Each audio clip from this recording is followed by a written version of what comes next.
Hello everyone, আমি প্রান্ত Techland 360 থেকে। আর আজকের এই ভিডিওতে আপনারা জানতে পারবেন কিভাবে আপনি আপনার প্রজেক্ট ভিএস কোডের মাধ্যমে গিটহাবে পুশ করতে পারবেন, রেপোজিটরিজ কিভাবে বানাতে পারবেন এবং ভিএস থেকে কিভাবে গিটহাব ডেস্কটপ অ্যাপ্লিকেশনের মাধ্যমে পুশ করতে পারবেন রেপোজিটরিজে, সেটাই দেখাবো আজকে। তো এর জন্য আপনি চলে আসবেন github.com-এ, এসে আপনার একটা অ্যাকাউন্ট করে নেবেন। এরপর আপনি এখান থেকে রেপোজিটরিজে আসবেন। এখান থেকে নিউতে চাপ দিবেন, তারপর এখানে রিপোজিটরি নেম, সো আমি যদি দিই টিউটোরিয়াল। এবার এখানে আপনি ডেসক্রিপশন দিতে পারবেন, যেটা হচ্ছে অপশনাল, অর্থাৎ দিলে হবে না দিলেও হবে, তো এটা আপনার ইচ্ছা। তো আমি দিয়ে দিই। এবার আছে প্রাইভেট আর পাবলিক। তো প্রাইভেট দিলে তো আপনি দেখতে পারবেন এবং পাবলিক থাকলে যে কেউ দেখতে পারবে। তারপর আছে ইনিশিয়ালাইজ দিস রেপোজিটরি উইথ, এখানে আপনি সবগুলো স্কিপ করতে পারবেন অথবা সবগুলো দিতে পারবেন। তো আমি একটা জাস্ট রেডমি ফাইল অ্যাড করে দিব, দ্যাটস ইট। তারপর ক্রিয়েট রিপোজিটরি।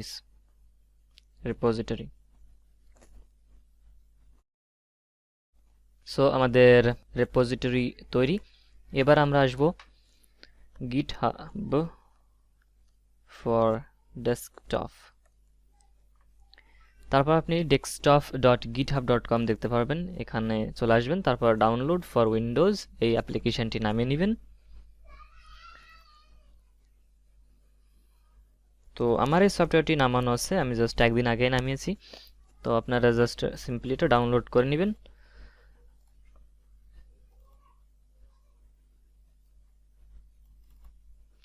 ডাউনলোড করে নেওয়ার পর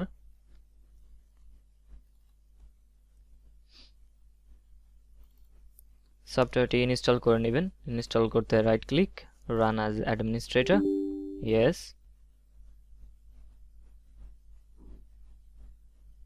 তো ডাউনলোড করার পর সফটওয়্যারটি রান করলে আপনার অটোমেটিক রান হবে। এটা কিছুটা পোর্টেবল সফটওয়্যারের মতো, একবার রান করলে পরের বার আর তেমন কিছুই করা লাগে না। তো এবার আমরা ওপেন করব ভিএস কোড। তার আগে একটা ফোল্ডার আমরা তৈরি করি। এবারে ফোল্ডারটা আমরা ওপেন করব ভিএস কোড দিয়ে।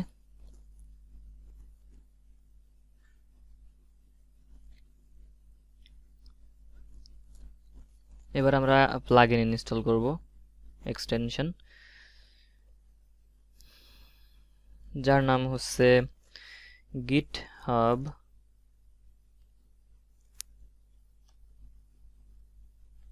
পুল রিকোয়েস্ট অ্যান্ড ইস্যুস, যেটা বানিয়েছে গিটহাব।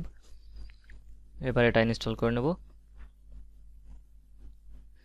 এবার আপনি ভিএস কোডটি কেটে দিবেন, আবার ওপেন করবেন।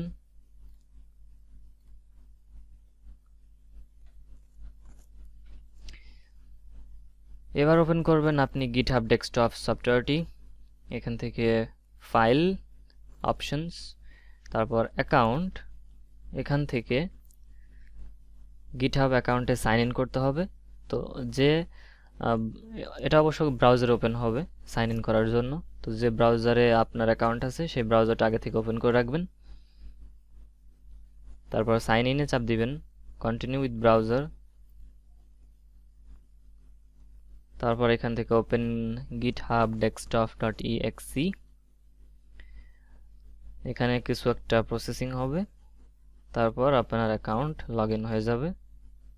আর যেহেতু আমার দ্বিতীয়বার এটা, তো আমার এখানে অথরাইজেশন করা লাগলো না। তো আপনার অথরাইজেশন করা লাগবে ব্রাউজারে, জাস্ট এখানে অথরাইজ এ ক্লিক করবেন, তাহলেই হবে।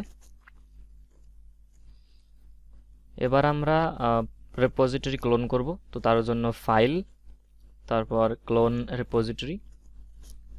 এখান থেকে আমরা তৈরি করেছি টিউটোরিয়াল, এটা একটা ক্লিক করবেন। তারপরে লোকাল পাথ যা আছে তাই রেখে দিবেন, অথবা আপনার ইচ্ছা মতো দিতে পারেন। তো আমি এটাই রেখে দেব। তারপর ক্লোনে চাপ দিবেন।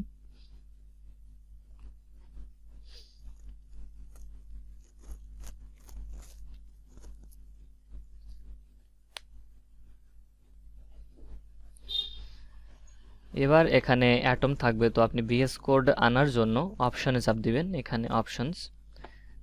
তারপর এক্সটার্নাল এডিটর হিসেবে এখান থেকে ভিজুয়াল স্টুডিও কোড সিলেক্ট করবেন।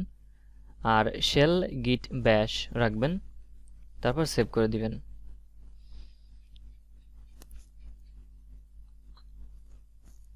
এবার open with visual studio code A click করবেন। এবার এখানে আমরা নতুন ফাইল বানাবো অথবা কপি করে এনে দিলেও হবে। জাস্ট বেসিক দুইটা ফাইল বানাবো চেক করার জন্য।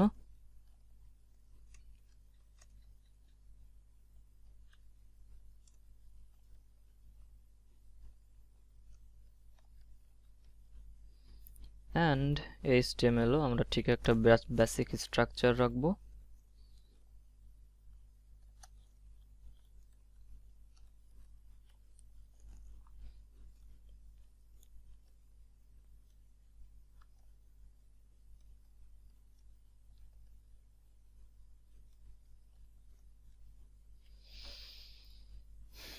ওকে, এবার আমরা চলে আসবো GitHub ডেস্কটপে। তো এখানে অটোমেটিক আপনাকে দেখাবে যে কি কি চেঞ্জেস হয়েছে কোন কোন ফাইলে। তো এখান থেকে সামারি, এখানে আমি জাস্ট দিব এটা ভার্সন 1 আর ডেসক্রিপশন দিব just basic site, that's it. এবার কমিট টু মেইন এ ক্লিক করবেন, তারপর পুশ অরিজিন এখানে।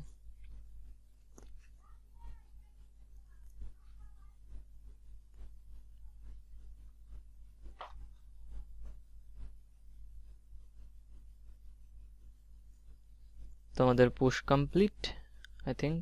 এবার আমরা এটা রিলোড করব।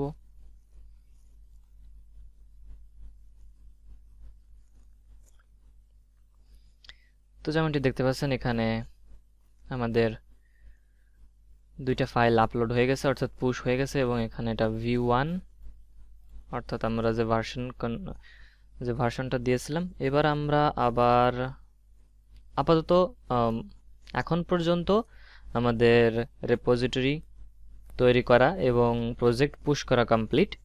এবার আমরা আবার চেঞ্জ করব আমাদের ফাইলে এবং লিখব this is second version. Okay, that's it.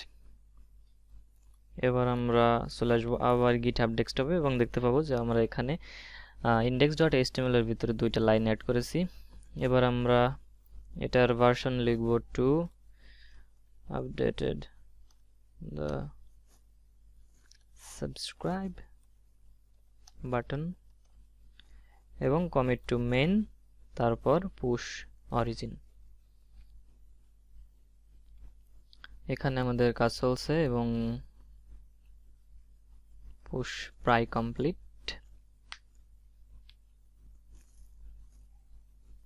Push complete. এবার আমরা আবার আসবো GitHub এবং চেক করব।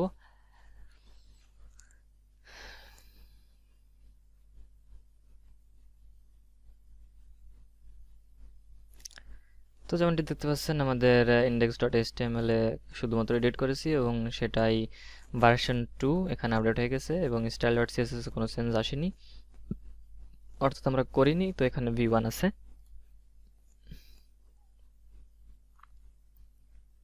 তো বন্ধুরা এইভাবেই আপনারা প্রজেক্ট বানাবেন এবং আপলোড করতে পারবেন। তো এই ছিল আজকের মতো। আশা করি ভিডিওটি ভালো লেগেছে। ভালো লাগে থাকলে লাইক দিবেন, কমেন্টে জানাবেন কেমন লাগলো। যদি কোনো ধরনের সমস্যা ফেস করেন অথরাইজেশন নিয়ে বা লগইন নিয়ে, তো অবশ্যই জানাবেন। আর যদি আপনাদের গিট ইনস্টল করা না থাকে তো অবশ্যই গিটটা ইনস্টল করে নেবেন। git or -scm.com এখান থেকে গিটটা ডাউনলোড করে নেবেন যদি আপনাদের এই কাজগুলো করতে সমস্যা হয়। তো দেখা হচ্ছে পরবর্তী কোনো ভিডিওতে। টাটা।